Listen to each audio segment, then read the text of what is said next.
सूरत हाल ये है कि कुछ अर्सा पहले एक साहब थे, काजी फ़ायद ईसा साहब, चीफ़ जस्टिस ऑफ पाकिस्तान रहे, और वो भी इस जाली निज़ाम को और इस जो कुछ जुल्म हुआ पाकिस्तान में उसके वो हिस्सेदार रहे, पार्ट एंड पार्सल रहे। लेकिन उन्होंने खामोशी इख्तियार की, इसके बावजूद कि वो बहुत कुछ कर सकते थे। वो चीफ़ जस्टिस ऑफ पाकिस्तान थे, आइन ने उनको ताकत दी थी, लेकिन उन्होंने इस सारी ताकत को ज़ालिमों के हक़ में इस्तेमाल किया, न कि ज़ालिमों के ख़िलाफ़।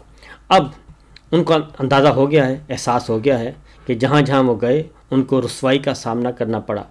और यहाँ तक कि आपको मालूम है कि वो डोनेट खाने भी गए थे, तो वहाँ पे भी उनसे सवाल पूछा था, लेकिन उस वक्त भी ये नहीं समझे थे। फिर मुस्तफ़ैन काज़मी साहब ने उनसे एक सवाल पूछा था और उसके जवाब में उनको उठवा लिया गया था और उन्हें बेबहिमाना किस्म का तशद्दुद का निशाना बनाया गया था। अब काजी साहब ने लब कुशाई की है और क्या कहते हैं कि जनाब पाकिस्तान में इंसाफ फ़ौज की मर्ज़ी से होता है, और कुछ जर्नैलों का हुक्म था कि इमरान खान को दबा के रखना है। तो मेरी इमरान खान से कोई ज़ाती दुश्मनी नहीं थी और मेरा मसला कोई नहीं था इमरान खान से, यह तो सिस्टम का मसला था इमरान खान से, और सिस्टम उनके ख़िलाफ़ हो गया था। लेकिन सवाल ये पैदा होता है कि सिस्टम में सबसे बड़ा और सबसे बड़ा ताकतवर आइनी एतबार से कौन था, तो वो चीफ़ जस्टिस होता है। लेकिन चीफ़ जस्टिस साहब उस खेल का हिस्सा बने, और यहाँ तक हिस्सा बने, दो मिसालें तो मैंने आपको दे दी, यहाँ तक कि इमरान खान साहब की वो जो दरख्वास्तें थीं वो भी नहीं सुनी जाती थी, और तो और शहीद अरशद शरीफ साहब का केस जब तक काजी साहब चीफ़ जस्टिस रहे, शहीद अरशद शरीफ केस नहीं सुना गया। और इसके बावजूद कि अर्ली हेयरिंग की दरख्वास्तें भी दी गई, उन्होंने नहीं सुना, ना खुद सुना, ना किसी और बेंच को रेफ़र किया, और यहाँ तक कि वो 13-14 महीने गुजार के रिटायर हो गए।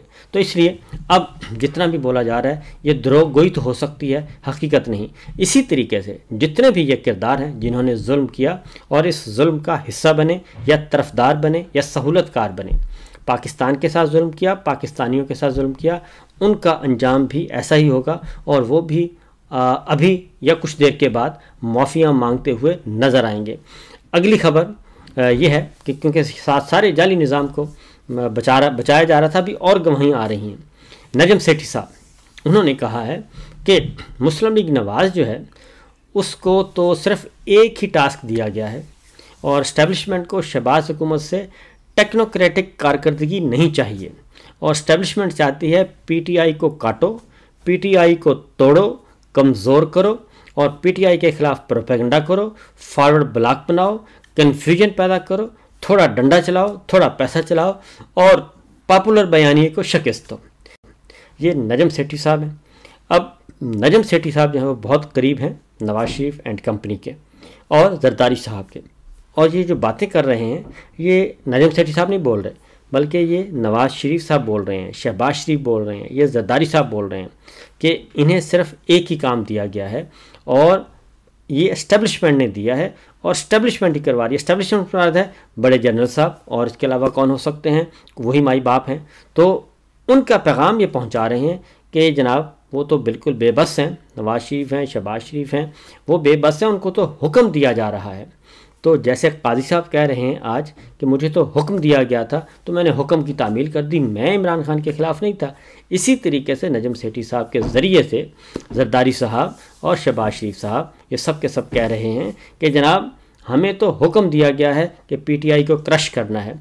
तो इससे आप अंदाज़ा कर लें कि जिसका विजन ये हो, जिस हुक्मरान का डिफेक्टो हो या डिजोरे हो, उसका विजन ये हो, और जिस मिलिट्री लीडरशिप का विजन ये हो कि आपने कुछ नहीं करना, बस हमें एक रिज़ल्ट चाहिए कि इमरान खान को दबा के रखना है, पीटीआई को ख़त्म करना है। तो जो बात काजी साहब कर रहे हैं वही बात ये कर रहे हैं, और ये अभी तक चूँकि मौजूद हैं इक़्तिदार में, जब इक़्तिदार से हटेंगे तो यही माफ़िया मांगेंगे। माजी में आपको मैं बता दूँ कि जरदारी साहब और मोहतरमा बेनज़ीर भुट्टो की ज़िंदगी इन्होंने अजीरन की हुई थी, और फिर जब 12 अक्टूबर 99 हुआ और उसके बाद ये पकड़े गए सारे नून लीग के रहनुमा और तरफदार, तो उसके बाद जरदारी साहब से और मोहतरमा बेनज़ीर भुट्टो साहिबा से ये लोग माफ़िया मांगते थे कि हमसे तो करवाया जाता था, हम खुद नहीं करते थे। तो ऐसा नहीं होता, बल्कि अपनी मर्ज़ी और मंशा शामिल होती है। क्योंकि काजी साहब को अगर हम देखें कमरा अदालत में, तो वो बोलने नहीं देते थे। इमरान खान का नाम आता था, वो उससे भागते थे और बिल्कुल कोई नज़दीक किसी को करीब भी नहीं फड़कने देते थे कि कहीं इंसाफ ना हो जाए। तो ख़वातीन की बेहुरमती होती रही, सब कुछ होता रहा, लेकिन काजी साहब खामोश रहे। फिर कमिश्नर रावलपिंडी ने इल्ज़ाम लगाया, काजी साहब खामोश रहे। तो आगे बढ़ते हैं और यही सब कुछ हो रहा है जी। अब इन्हीं हरकतों की वजह से पाकिस्तान जो है वो तबाही के दहाने पर पहुंचा हुआ है और हर तरफ से जूते पड़ रहे हैं और 100 जूते भी खाए जा रहे हैं, 100 प्याज भी खाए जा रहे हैं, मिल कुछ नहीं रहा। अमेरिका ने अपने शहरियों को कहा है कि वो पाकिस्तान मत जाएं और सफ़र से गुरेज करें, और बाकायदा तौर पे खैबर पख्तूनख्वा, बलूचिस्तान और दीगर इलाके उन्होंने मेंशन किए हैं। और दूसरा, पाकिस्तानी शहरियों पर भी पाबंदी लगने का ख़दशा मौजूद है। डोनाल्ड ट्रंप जो हैं वो लगाने जा रहे हैं पाबंदियाँ अफ़गानिस्तान के शहरियों पे, और दूसरा मुल्क है पाकिस्तान। 2 मुल्कों के शहरियों पर पाबंदियाँ लगाने जा रहे हैं, सफरी पाबंदियाँ। तो उस पर रब्ता किया स्टेट डिपार्टमेंट से हमारे एम्बेसी वाशिंगटन ने, और उन्होंने कहा कि ज़रा को मालूमात दें हमें कि जनाब क्यों लगाई जा रही हैं हम पे पाबंदियाँ। तो रिजवान सईद शेख साहब कहते हैं कि हम उनसे रब्ता कर रहे हैं, लेकिन ताहाल ऐसी कोई मालूमात हमारे साथ शेयर नहीं की गई। ये फ़िलहाल ख़बरों तक महदूद है और अभी तक कुछ भी सरकारी तौर पर सामने नहीं आया। तस्दीक का इंतज़ार कर रहे हैं। जबकि वाशिंगटन में हमारे इतलात के मुताबिक ये है कि स्टेट डिपार्टमेंट ने जो है किसी किस्म की कोई इन्फॉर्मेशन शेयर करने से माजरत कर ली है पाकिस्तानी हुक्काम से। और अब आते हैं जी, जो सबसे बड़ा मुकदमा था वो है 9 मई। 9 मई का मुकदमा जो है वो लेके आगे बढ़ रहे हैं, और मुस्लिम लीग नवाज़ हो या फिर DGISPR ने अब तस्करा करना छोड़ दिया है, लेकिन अब वो दे दिया है, ओनरशिप ले ली है मुस्लिम लीग नवाज़ ने। और क्योंकि पंजाब हुकूमत उनकी है और मरकज़ भी उनका है, लिहाजा जस्टिस याहिया अफरीदी साहब की सरबराही में 3 रुकनी बेंच ने मुकदमे की समाअत की, और 9 और 10 मई के 9 मई के मुकदमात की समाअत थी, और 9 मई के मुल्ज़मान की ज़मानत मनसूखी की अपीलें थीं।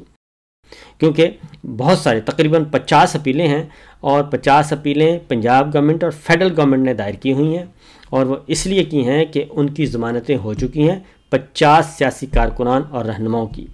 अब मिलिट्री लीडरशिप चाहती है इनको करवाया जाए, कैंसिल करवाया जाए ज़मानतों को। 7 मरियम साहिबा भी शामिल हैं, तो पंजाब हुकूमत देख रही है। तो आज उसकी हियरिंग थी, और 9 और 10 मई के रवां और आइंदा हफ्ते तमाम मुकदमात जो हैं वो डी लिस्ट कर दिए गए। और आज जब चीफ जस्टिस साहब के सामने ये मामला गया तो जुल्फ़कार नकवी साहब मौजूद थे। उन्होंने कहा जी मुझे तो अभी प्रोसिक्यूटर मुकर्रर किया है गवर्नमेंट ने, और इसलिए मुझे वक्त चाहिए, तो तैयारी के लिए वक्त चाहिए। तो पहले तो याहिया अफरीदी साहब ने हस्ब मामूल एक डायलॉग मारा, ऑब्जर्वेशन दी कि नहीं ये इस तरह तो नहीं चलेगा काम, ये क्या तरीका हुआ, अपीलें लगी हुई हैं और इस तरह से नहीं होता। और उसके बाद फिर ये हुआ कि चीफ जस्टिस साहब ने दोबारा से वही काम किया जो सरकारी वकील उनको कह रहे थे, और समाअत जो है वो मुलतवी कर दी 1 महीने के लिए। और उन्हें कहा कि जी 9 मई के तमाम मुल्ज़मान की जो दरख्वास्तें हैं वो भी मौखर कर दी गई, और तमाम लिस्ट भी मनसूख कर दी गई, और 1 महीने का वक्त भी दे दिया गया। इस तरीके से 1 महीने बाद फ़ैसला होगा। उसकी रीज़न मैं आपको बता देता हूँ, क्योंकि ये मुकदमा जब भी लगेगा ये ज़मानतें वापस नहीं होनी, बल्कि जो ज़मानतें हो चुकी सो हो चुकी। उसकी वजह है कि 9 मई का अभी ट्रायल ही जो है वो नहीं शुरू हो पा रहा, और 9 मई का ट्रायल अभी तक रुका हुआ है, जिसकी वजह से ये मुमकिन नहीं है कि अब बात आगे बढ़े। 9 मई का सरकारी वकील ने कहा जी मेरी तैयारी नहीं है। अब ये असल जो ख़बर है कि तैयारी नहीं है, असल मसला ये नहीं है कि तैयारी नहीं है, असल मसला है कि जब भी ये करेंगे आर्गूमेंट करेंगे तो ये ज़मानतें मज़ीद कन्फर्म हो जाएंगी, और सुप्रीम कोर्ट ऑफ पाकिस्तान कोई भी दरख्वास्त ज़मानत जो है वो रिजेक्ट नहीं करेगी, बल्कि गवर्नमेंट की जो दरख्वास्तें 50 की 50 वो खारिज हो जाएंगी। इसलिए ये अब टाइम गेन कर रहे हैं, और इसके अलावा कुछ नहीं है। अगली खबर है बुशरा बीबी की। उनकी आज 31 मुकदमात में ज़मानत मंजूर हुई है। 31 मुकदमात में 26 नवंबर और दीगर मुकदमात थे। 26 तकरीबन 30 से ज़्यादा मुकदमात की तादाद है। उन तमाम में आज उनकी ज़मानत कंफर्म हो गई है और बल्कि एक्सटेंड कर दी गई है। अप्रैल की 14 या 16 अप्रैल तक उनका कर दिया गया है, एक्सटेंड कर दी गई है। और 31 मुकदमात थे, 8 अप्रैल तक तौसीक़ की गई है। और ATC जज थे अमजद अली शाह साहब और वो रुखसत पर थे, इसलिए ये मुकदमात जो हैं वो आगे नहीं बढ़ सके और इस तरीके से आगे जाया जा रहा है।